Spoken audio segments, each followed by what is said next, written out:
Hi. Movie Express recap here. Today, I'm going to explain a horror, mystery, sci-fi and thriller film called A Cure for Wellness. Spoilers ahead. Watch out and take care. In the opening scene, a man named Morris is working late in his office. He starts to experience pain in his chest. Morris goes to get some water when the pain gets worse. He then suffers a heart attack and collapses on the floor as he dies. In the next scene, we meet Mr. Lockhart on a train headed to work. He is very much into his work and seems rude and careless to others. Lockhart goes to a meeting with the higher-ups, Hank Green, Hollis, and Wilson. They review a note sent by the company's CEO, Roland Pembroke, who was supposed to be away for 2 weeks at a spa in the Swiss Alps, but has not returned since, and as the note indicates, he appears to have had some sort of breakdown. Green shows Lockhart an illegal document he handed in that is now under investigation by the SEC. Lockhart is ordered to bring Pembroke back unless he wants to pick up soap in the bathroom full of males. In a flashback, we see Lockhart visiting his elderly mother at a retirement home. She carries a small music box with a ballerina that she says is dreaming, only she doesn't know that she is in a dream. Back to the present, Lockhart arrives in Switzerland and takes a ride from a taxi driver named Enrico. While riding up the hill to the spa, a villager chucks a drink at the car. Enrico explains that the villagers have a bad history with the people that live on the hill. There is a story of a baron who wanted to protect his bloodline by marrying his sister. After learning she was infertile, the baron began performing experiments on the villagers, which led to them revolting and burning the baron's sister alive. Lockhart arrives at the spa, but visiting hours have just ended. He spoke with the manager, who explained to him their mission here to cure people from their modern life stresses. The manager refuses to let him see Pembroke, but Lockhart remains adamant to see him immediately. The manager tells him to come back later. Lockhart leaves with Enrico and tells him to take him to a hotel to make a phone call since he has no service on the hill. On his way out, he saw a woman standing on the ledge of a building. Shortly, a deer ran out from the woods and into the road. Enrico hits the deer, which gets stuck in the windshield and causes the car to swerve off the road and crash into a ditch. His car crashed, and he starts having flashbacks of her mother's cremation. Before his departure, and he kept the ballerina. Lockhart awakens 3 days later in a room at the spa. He stares intently at the nurse's buttocks. Then, he meets the spa's director, Dr. Heinrich Vollmer, who points out that he suffered a broken leg as a result of the accident. Vollmer says he notified Green about the accident. Lockhart also takes a drink of water and finds a parasitic creature floating in the glass.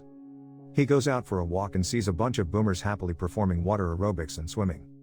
He finds Pembroke in the bathhouse where he goes for a swim. Lockhart urges Pembroke to go home with him. Pembroke appears fine and not interested in leaving. Another flashback shows a young Lockhart in a car with his father. His father drove over a bridge on a rainy day as he hears on the radio that stocks have plummeted and a bunch of jobs are gone. He pulls over and walks over to the edge of the bridge. Lockhart watched as his father jumped after leaving the boy in the car. Pembroke asks him about the stock price, and was shocked to hear the news from Lockhart. He then agrees to do something about it. Lockhart gets dressed and goes outside and he meets 3 patients, Frank Hill, Ron Nair, and Victoria Watkins. Watkins in particular enjoys crossword puzzles. The 3 of them all seem perfectly pleased with their treatments. Lockhart then meets Hannah, a young woman that he saw before the crash. She considers herself a special case as everyone else is so much older. She tells him that no one leaves the institution.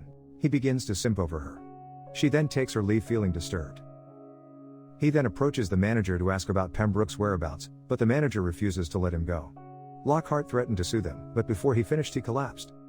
Lockhart undergoes treatment inside a water tank.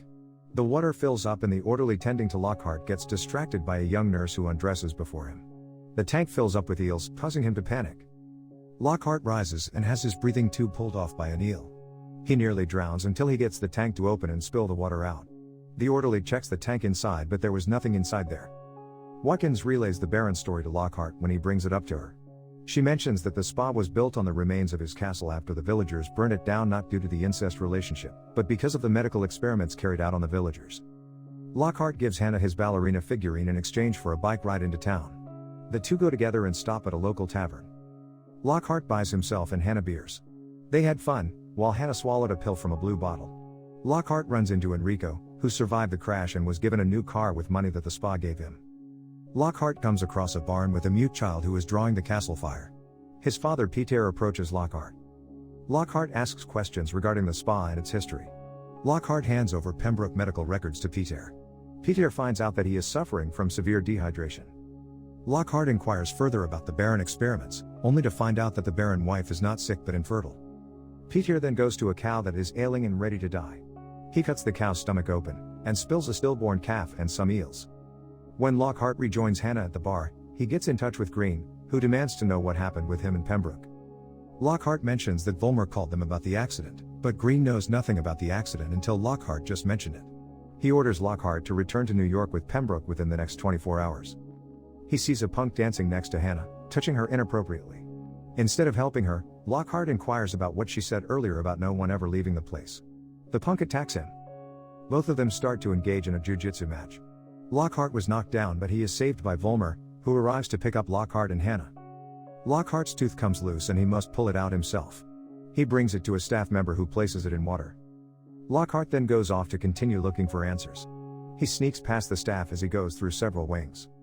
He also finds an underground area with a pool where dead bodies are dumped in and fed to eels. One of those dead bodies happens to be Mrs. Watkins. Watkins says that the baby was cut out of the Baron's sister's womb and then thrown into an aquifer, but it survived. She also mentions that she doesn't know. He comes across one room where several patients, including Pembroke, are kept inside water tanks, appearing dead. When Lockhart tries to return to his room, he is found by the caretaker along with Vollmer and another staff member. Lockhart mentions the issue with his tooth. He is then taken into a room and strapped down as he has a drill forced through his front tooth. Lockhart escapes the spy in Enrico's car and heads into town to report Vollmer's experiments to a police officer. However, Vollmer and his staff member arrive intending to bring Lockhart back. Lockhart mentions the tanks and how he saw Pembroke. Pembroke then emerges alive and well, backing up Vollmer's claims that Lockhart threatened Pembroke and saying he would bring him back to New York by force if necessary. Lockhart has no choice but to return with Vollmer. After undergoing more treatments, Lockhart starts to act and think like Pembroke in that he believes he is not well and must stay for a cure. He has a moment of clarity while writing a note to his employers where he thinks to himself that no man can unsee the truth. Lockhart then breaks a glass and uses a shard to cut open his cast, revealing that his leg was never broken. Next we see him entering a dungeon, wielding a spade. While exploring the dungeon, he comes across a dead body, and quickly hides when an orderly approaches and dumps a dead body as food for the eels. Meanwhile, Hannah is using the pool and has her first period. Eels start swimming near her, but then they start swimming in a perfect circle around her. The orderly found him and started assaulting him. He manages to overpower him and he runs out of his room and finds Hannah. She is panicked and hits Lockhart in the face as he tries to help her. Hannah runs and finds Vollmer in the dining room full of guests. Lockhart runs in and starts to tell everyone that Vollmer is a liar and is the one responsible for everyone being sick due to whatever is in the water, which is responsible for making their teeth fall out as a side effect. Patients start to stand, which Lockhart thinks is in support of him, but they are all actually going against him as they slowly approach him saying that they are unwell. They all crowd around Lockhart until he passes out. Lockhart wakes up in a chamber where he is immobile.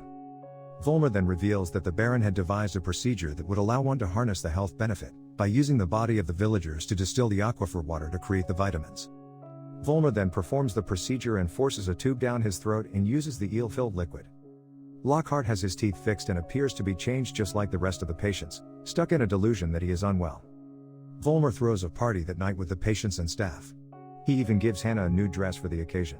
In his room, Lockhart starts to come to his senses as he thinks about when Watkins told him about the Baron. He finds a portrait that was taken a while after the fire. There is also a note saying she doesn't know. Lockhart breaks the portrait and uses a glass to magnify one subject in the picture, a man with bandages all over his face. What the portrait didn't show was the man holding hands with a little girl, Hannah. Vollmer brings Hannah into a room by the transfusion wing. There, he has kept a portrait of his sister, who was also Hannah's mother. Vollmer ties Hannah to the bed and prepares to rape her. Lockhart breaks out of his room and finds Vollmer saving Hannah. Lockhart and Vollmer fight, wherein Vollmer pulls off the skin from his face to reveal himself as the hideously scarred Baron. The vitamins have been keeping him and Hannah alive for well over a century.